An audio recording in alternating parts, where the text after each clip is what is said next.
Bismillahirrahmanirrahim.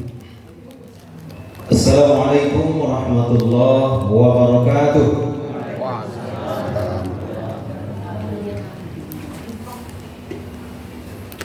Sehat-sehat Bu, bapak-bapaknya. Sama-sama, insyaallah sama-sama kita berdoa kepada Allah Subhanahu wa taala. Semoga pertemuan kita pada pagi hari ini diridhoinya dan apa yang kita maksudkan, semoga Allah memberikan kemudahan kita untuk dalam memahami apa-apa yang kita dapatkan pada pagi hari ini, insyaallah. Alhamdulillahilladzi arsala rasulahu bil huda wa dinil haqq liyuzhirahu 'ala ad-dini kullihi wa kafa billahi shahida. Asyhadu an la ilaha illallah wahdahu la syarika lah wa asyhadu anna Muhammadan 'abduhu wa rasuluh sallallahu alaihi wasallam la nabiyya ba'da. Faqala Allah ta'ala fil Qur'anil Karim, a'udzu billahi minasy syaithanir rajim, bismillahirrahmanirrahim. Wal 'ashr innal insana lafi khusr illa alladziina aamanu wa 'amilus shalihaat wa tawassaw bil haqq wa tawassaw bis sabr. Shadaqallahul 'azim. Yang pertama sekali, tidak jemu-jemunya kita, tidak bosan-bosannya kita selalu bersyukur kepada Allah Subhanahu wa taala dalam kondisi bagaimanapun situasi kita harus meningkatkan rasa syukur kita kepadanya. Dan pada saat hari ini rasa syukur itu kita tunjukkan, kita hadir bersama-sama dalam rangka memperbaiki sholat kita. Mudah-mudahan kita semua yang hadir mengambil bagian apa-apa yang kami sajikan pada pagi hari ini, insyaallah. Selawat dan salam buat junjungan kita Nabi besar Muhammad sallallahu alaihi wasallam. Allahumma shalli ala sayyidina Muhammad wa ala ali sayyidina Muhammad.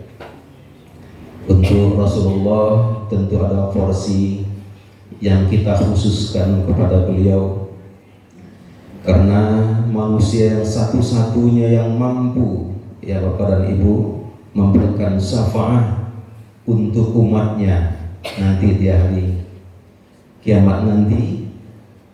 Dialah beliau Rasulullah SAW yang mampu menolong kita. Hanya bagi mereka yang kuat, rajin untuk berselawat kepadanya. Sekali lagi, Allahumma shalli ala sayyidina Muhammad wa ala ali sayyidina Muhammad. Insyaallah kita termasuk orang-orang yang dimaksudkan itu tadi. Amin ya rabbal alamin. Bapak dan Ibu yang kami hormati, terkhusus buat pengurus Masjid Al-Mujahidin Komplek Pemda tingkat 1 Sumatera Barat, Jalan Aru, Lubuk Begalong, Kota Padang. Begitu juga hormat dan terima kasih kami sampaikan kepada tim terjemah Al-Quran dan bacaan sholat atas nama almarhum Bapak Ustadz kita, guru kita yang sama-sama kita cintai, yaitunya Ustadz Haji Amir Wan MA. Melalui kesempatan ini kami memohon kepada Bapak dan Ibu doanya terkhusus untuk beliau. Ila hadratin Nabil Mustafa Muhammad sallallahu alaihi wasallam wa ala alihi wa sahbihi, khususan li arwah Ustadz Amir Wan. Kiramil Fatihah. A'udzu billahi minasyaitonir rajim. Bismillahirrahmanirrahim. Alhamdulillahirabbil alamin, arrahmanir rahim, maliki yaumiddin, iyyaka na'budu wa iyyaka nasta'in, ihdinas siratal mustaqim, Siratal ladzina an'amta 'alaihim ghairil maghdubi 'alaihim waladdallin. Amin. Bapak dan Ibu yang kami muliakan, yang sama-sama kami banggakan, terima kasih Bapak dan Ibu telah hadir, kiranya memenuhi hajatan kami, undangan kami, di mana Bapak dan Ibu hadir ke sini bahwa kajian kita ini kita sengajakan untuk berpindah-pindah tempat. Dalam artian bukan berarti kitalah yang terbaik, bukan. Kita hanya ingin berbagi bahwasanya yang selalu disampaikan oleh Ustadz guru kita, kalau kita ingin sukses untuk kehidupan dunia akhirat, tentu kita harus memperbaiki sholat kita.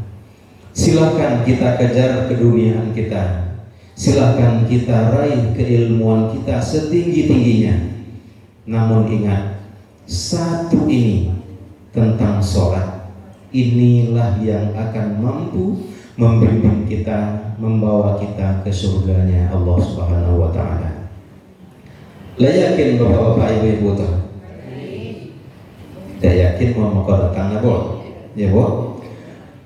Ya, seperti juga yang sering kita ulang-ulang, innas sholata tanha 'anil fahsya'i wal munkar.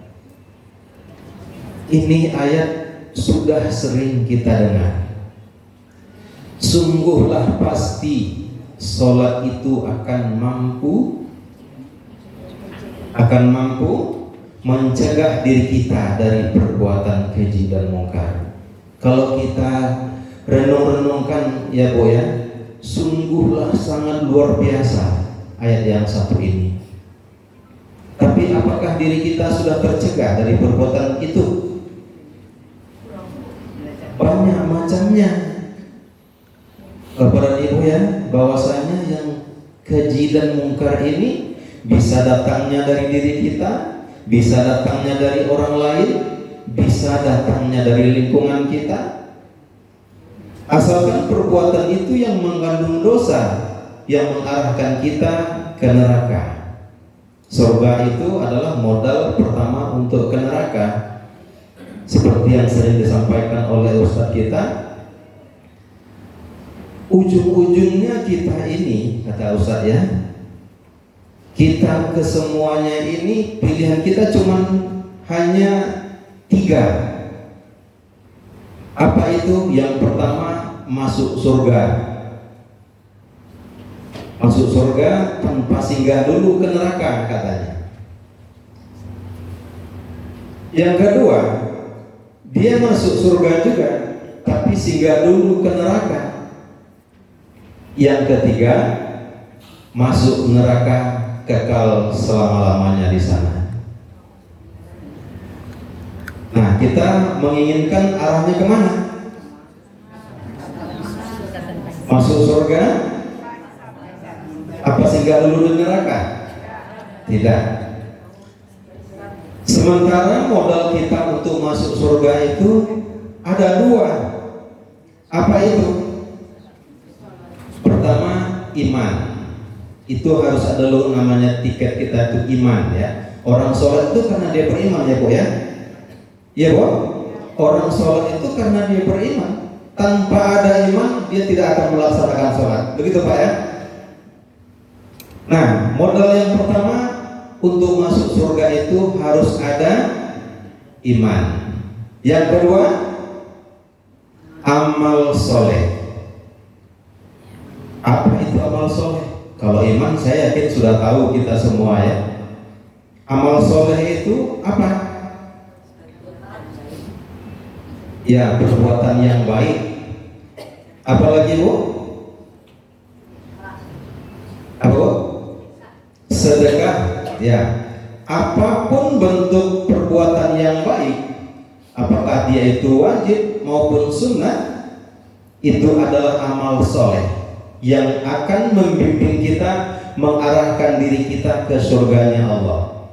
Dengan catatan perbuatan itu harus maksimal kita lakukan.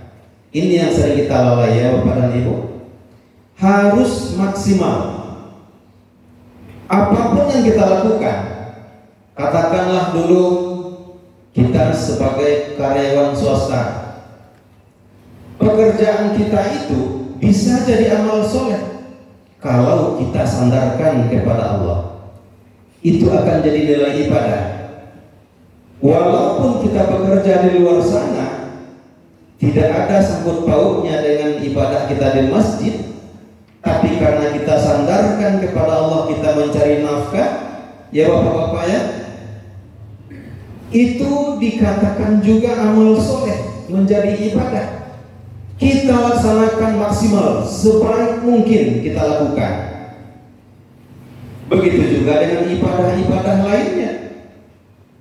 Kita harus melaksanakannya semaksimal mungkin. Nah, kita lanjutkan tadi pembicaraan tentang surga dan neraka tadi Bapak dan Ibu ya. Sekalipun pembelajaran ini sangat kita katakan pelajaran rendah atau dulu sudah pernah kita pelajari, sering kita dengar, tidak ada salahnya kita ulang-ulang ya Pak ya. Karena kita hadir ini juga mengingatkan kita semua bahwasanya kita akan menuju alam yang dua itu. Untuk masuk surga ada amal soleh, termasuklah sholat ini. Jika sholat kita itu baik, maka baik seluruh amal perbuatan kita. Jika buruk, maka buruk pula lah amal perbuatan yang lain. Yang pertama sekali nanti dihisab adalah sholat. Makanya sholat ini sangat penentu bagi seorang Islam, seorang Muslim untuk masuk ke surganya Allah. Sangat penentu. Yang pertama sekali dihisab adalah sholat. Sudah ada iman, sudah ada amal soleh, sudah ada Bu? Bapak? Sudah ada dua-duanya? Berarti sudah ada tiket ke surganya Allah. Sekarang kami tanya, apakah Bapak Ibu punya dosa? Sementara modal ke surga itu tiketnya adalah dosa. Berarti yang nomor berapa yang kita dapatkan? Nomor 2 ya Pak ya. Nomor 2 ya Pak Ibu. Nah, sementara kita bercita-cita ingin masuk surga tanpa singgah puluh di neraka. Gitu kok? Iya kan? Ya kalau kamu masuk surga, masuk neraka dulu telah. Cai dulu nak kok. Nggak merasa dulu, tinggal sisa-sisanya saja. Jangan disangka azab di neraka itu seperti azab di penjara. Tidak. Bahkan dalam satu hadis dikatakan hanya kerikilnya saja terinjak bagi kita mendidih sampai otak kita. Masya Allah. Astagfirullahaladzim. Nah, kalau kita merasa ada dosa, inilah kita diberi kesempatan fasilitas ini, amal soleh yang harus kita perbanyak. Apa Bu?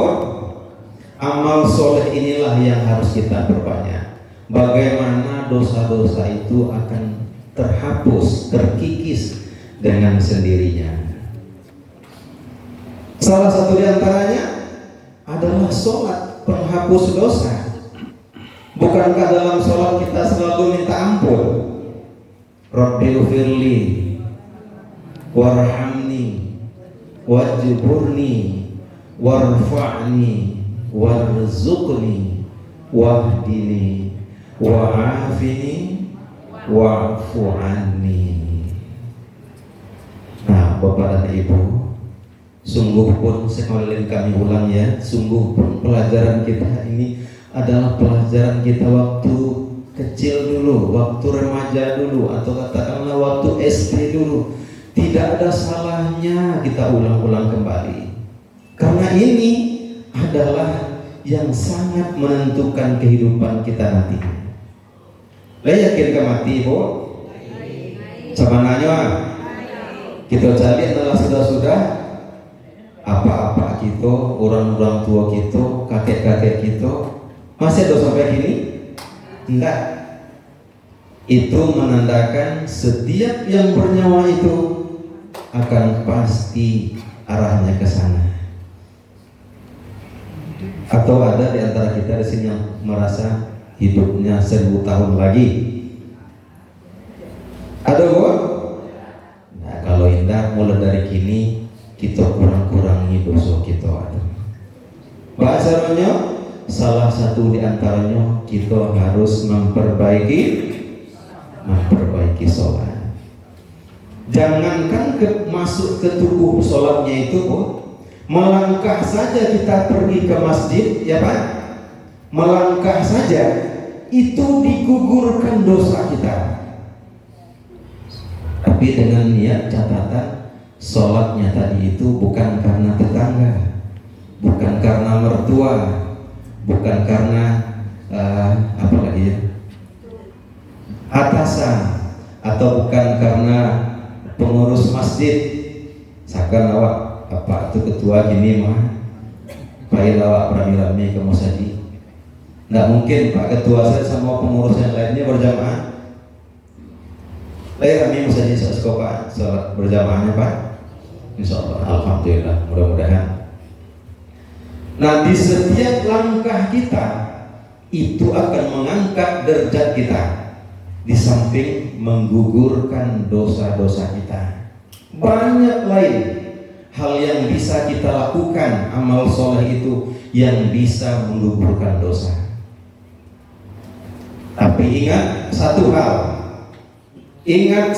hal, kita akan selalu digiring oleh setan masuk neraka itu.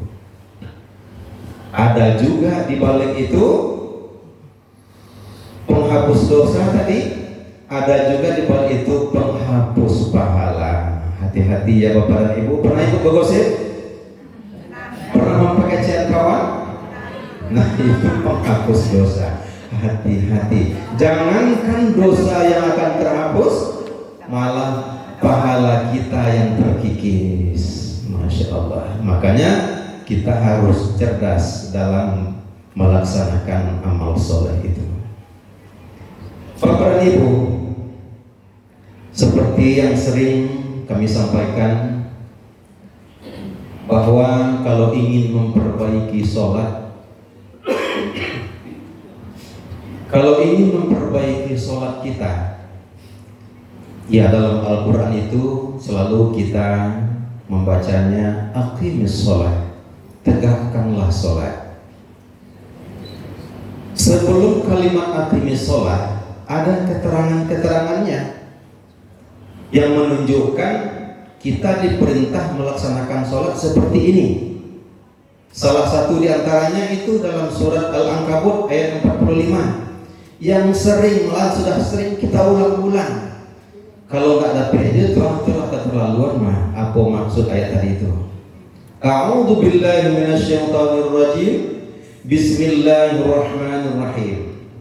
Utslu ma uhiya ilaika minal kitab. Iya Bu? Ya suruh foto punya ayatnya Bu. Apa arti utslu Bu? Ya, kita lihat di terjemahan artinya utlu. Utlu itu artinya bacalah. Tapi di kalimat yang lain, bacalah itu ada juga ikra, ya Pak. Di kalimat lain ada juga rattil, artinya juga bacalah. Nah, di sini berarti kita harus perlu pembelajaran yang lebih jelas. Kenapa Allah memakai kalimat di sini utlu, bacalah. Nah, baik, nanti kami coba utarakan, jelaskan kenapa Allah memakai utlu di sini. Utlu ini artinya bacalah, pelajarilah, pahamilah. Nah, di sini harus kita kuatkan ya Bapak dan Ibu. Harus kita kuatkan arti kalimat yang satu ini.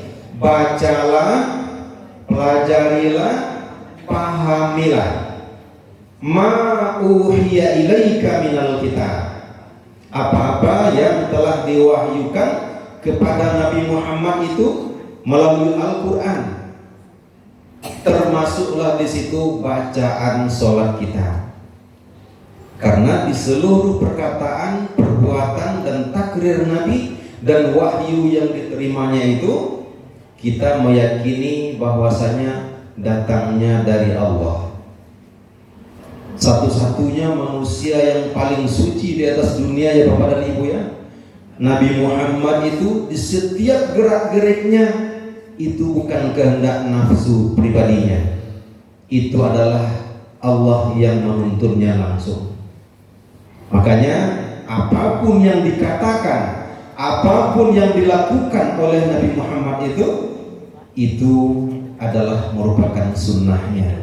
Bahkan takrirnya pun, takrir itu maksudnya begini Bapak dan Ibu, sahabatnya melakukan sesuatu yang belum diperintahkan oleh Nabi itu sendiri, Nabi mengetahuinya tapi tidak melarang, dia biarkan saja, berarti itu diridhoi, termasuk hadis atau sunnah. Bukan hanya sekedar perkataan Nabi, bukan hanya sekedar perbuatan, takrirnya, ketetapannya juga. Nah, di sini makanya ma uhiya ilaika minal kitab, apa-apa yang telah diwahyukan kepada Nabi Muhammad itu yang harus kita pelajari, kita baca, kita pelajari, kita pahami, bahkan lebih kuatnya lagi kita amalkan. Memang tuntutannya di sini untuk bahasa sholat itu adalah ma uhiya ilaika minal kitab, harus utlu, harus kita pelajari, harus kita pahami. Bacaan-bacaan sholat itu tadi, bacaan-bacaan yang ada dalam Al-Quran harus kita pelajari, harus kita pahami. Baru setelah itu ada perintah wa aqimis sholat. Silakan lihat ayatnya. Ada keterangannya dulu, baru setelah itu laksanakanlah sholat. Yang seperti itu yang dimaksudkan melaksanakan sholatnya. Nah, sholat orang yang seperti inilah dilanjutkan oleh ayatnya, innas sholata tanha anil fahsya'i wal munkar. Sholat orang yang seperti ini Bapak dan Ibu, yang akan mampu membimbing dirinya, yang akan mampu mencegah dirinya dari perbuatan keji dan mungkar. Bisa dipahami Bapak dan Ibu? Bisa ya? Jadi bacaan sholat kita itu bukan hanya sekedar kita baca, bukan hanya sekedar kita lafazkan, harus kita pahami. Makanya kalimatnya di situ utlu. Kalimat utlu itu seperti ini, Bro.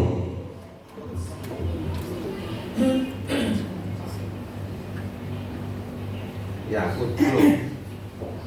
utlu. Utlu ma uhiya ilaika minal kitab. Bacalah, pelajarilah, pahamilah apa-apa yang telah diwahyukan kepada Nabi Muhammad itu, termasuk bacaan sholat, baru aqimis sholat, baru tegakkan sholat. Nah, sholat orang yang seperti inilah yang mampu tercegah dirinya dari perbuatan keji dan mungkar. Baru itu berlaku innas sholata tanha 'anil fahsya'i wal munkar. Apa ayat selanjutnya? Wala zikrullahi akbar. Nah, untuk mengingat Allah, wala zikrullah itu artinya zikir, ingat ya. Dan untuk mengingat Allah yang seperti di bawah tadi itu adalah merupakan ibadah yang lebih utama. Silakan lihat nanti dalam terjemahan Bapak dan Ibu, itu adalah zikir yang lebih utama. Artinya sungguh besar. Wala zikrullahi akbar. Wallahu ya'lamu ma tasna'un. dan Allah Maha mengetahui apa-apa yang kamu kerjakan. Apakah kita memang sudah mampu seperti itu atau hanya sekedar mengaku-ngaku saja? Ibu, lah paham ibu itu Allah, tapi nyatonya dalam sholat indah jodoh. Bu, Allah takana deh ibu bacaan-bacaan sholat maknanya dalam sholat Allah, tapi pak toko takana jua jemuran. Iya pak. Nah acok begitu nak kan pak. Acok serupa itu. Awak sholat di siko kenyiko. Allahu Akbar. Kita menyatakan Allah itu maha besar. Artinya tidak ada yang lebih besar dari Allah itu. Dari segi apapun juga. Kita angkat tangan kita, artinya kita tinggalkan seluruh sifat keduniaan itu. Kok pangke nan tinggi, kok rumah nan gadang, oto nan raja, ya boy, kita tinggal itu. Tidak kita kana-kana dalam sembahyang. Yang kita kana dalam sembahyang, utlu, pahami apa-apa yang kita baca dalam sholat itu. Makanya kami memberanikan diri Bapak dan Ibu, bukan berarti kami menganggap Bapak dan Ibu tidak mampu akan hal ini. Kami sekedar mengingat-ingat ulang kembali bahwasanya sholat yang seperti inilah yang akan mampu membimbing kita masuk ke surganya Allah itu. Sholat yang mampu kita memahami di setiap bacaan sholat kita itu. Laisa niat wa'u. Nah, sedikit kami mengulas seperti yang disampaikan oleh Ibu protokol tadi. Kami ini hadir adalah atas nama komunitas Pahala Mengalir KPM Regional Sumatera Barat. KPM ini di seluruh Indonesia ada. Untuk regionalnya di Sumatera Barat, alhamdulillah kami dipercayakan untuk mengurusnya. Bukan berarti kami yang lebih baik, tidak. Hanya kebetulan saja saat itu tidak ada yang lain atau tidak ada yang mau. Alhamdulillah saya pribadi merasakan banyak perubahan. Sungguh pun dalam pandangan rekan-rekan sejawat saya masih sedikit katanya. Ya sudah nggak apa-apa, walaupun sedikit, tetapi saya merasa senang, merasa bersyukur melalui KPM ini. Kalimat yang satu ini itu yang saya pertahankan Bapak dan Ibu, yaitu utlu tadi. Baru hanya satu ini Bapak. Kalau dilihat dari latar belakang pendidikan saya hanya tamat SLTA sederajat. Pekerjaan saya seharian saya sebagai mekanik bengkel. Jadi memang katakanlah rahmat Allah itu tidak memilih kepada siapa dia berikan. Sekalipun baru hanya satu kata itu utlu yang saya perjuangkan, Bapak dan Ibu kiranya dapat jugalah untuk memperluas makna itu. Silakan. Yang terpenting maknanya di situ kita dituntut untuk belajar, memahami dan melaksanakan perintah yang disampaikan oleh Al-Quran itu. Kita selalu berdoa dalam sholat kita, ihdinas shiratal mustaqim, ya Allah tunjukilah kami jalan yang lurus. Ingat Bapak dan Ibu, yang kita minta itu jalan yang lurus, bukan surganya dulu ya Pak ya. Bisa kita langsung mendapatkan surganya langsung tanpa kita mempelajari jalannya ini. Karena ayat itu menjelaskan juga siratal ladzina an'amta 'alaihim, yaitu jalannya orang-orang yang telah Engkau beri nikmat atas mereka. Bukan nikmat yang telah diperoleh oleh Nabi itu yang langsung kita ambil, nggak bisa. Katakanlah dulu ada orang soleh di sini di lingkungan kita. Kita harus belajar, harus berguru kepadanya, mengikuti jalan-jalan baiknya itu. Nggak bisa langsung kita berdiri di atas sana seperti seorang pejabat. Kita harus mengikuti jejak-jejaknya itu. Bagaimana dia bisa sukses? Apakah kita bisa langsung sebagai jadi gubernur langsung kok? Enggak, harus kita ikuti jejaknya itu. Inilah makna jalan tadi Ibu ya. Makanya kita diperintahkan, diwajibkan untuk belajar. Belajar itu wajib. Mulai dari ayunan sampai kalian lahan. Begitu juga di ayat tadi Bapak dan Ibu, ayat Al-Ankabut tadi ada di situ kalimatnya tanha. Innas sholata tanha ya. Tanha ini artinya akan dapat mencegah atau akan dapat membimbing, akan dapat membawa kita tercegahnya dari perbuatan keji dan mungkar. Akan dapat berarti masa berlakunya dari sekarang sampai akan datang. Sampai kapan? Sampai usia menutup diri kita, sampai kita wafat. Jadi artinya ayat tadi itu adalah merupakan suatu proses yang harus kita perjuangkan. Proses itu harus kita perjuangkan dengan istiqomah. Istilah kita di KPR SIP.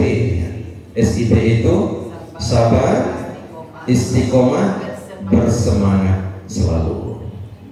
Nah, kalimat yang tanha ini adalah fi'il mudhari. Kalau dalam bahasa Arab namanya itu fi'il mudhari. Masa berlakunya, masa sekarang dan akan datang. Nah, masa inilah yang terletaknya perjuangan kita itu. Proses mau sampai berapapun kita dapat, yang terpenting ya Ibu ya Bapak, kita harus ridho dengan ketetapan Allah itu. Apa ketetapannya? Salah satu di antaranya itu tadi, kita harus mempelajari, harus memahami apa-apa yang kita baca dalam sholat. Itu salah satu ketetapan Allah yang kita harus ridho. Mau seberapapun kekhusyukan kita sholatnya, ya Bapak dan Ibu, leamos 2% dapat doa baru, tapi awak ridho dan melakukannya, melaksanakannya. Ingat kalimat ridho tadi, jika kita ridho, Allah ridho. Ya ayyatuhan nafsul mutmainnah, artinya wahai jiwa-jiwa yang tenang. Karena salah satu fungsi dari sholat itu Bapak dan Ibu, sholat yang seperti tadi ya, itu juga akan membawa ketenangan ke diri kita. Wahai jiwa-jiwa yang tenang, ya ayyatuhan nafsul mutmainnah, irji'i ila rabbiki radiyatan mardiyah. Kembalilah kepada Tuhanmu. Irji'i, rujuk. Kembalilah. Irji'i ila rabbiki, kepada Tuhanmu, radiyatan mardiyah, dalam keadaan ridha dan Allah pun ridha. Lanjutannya,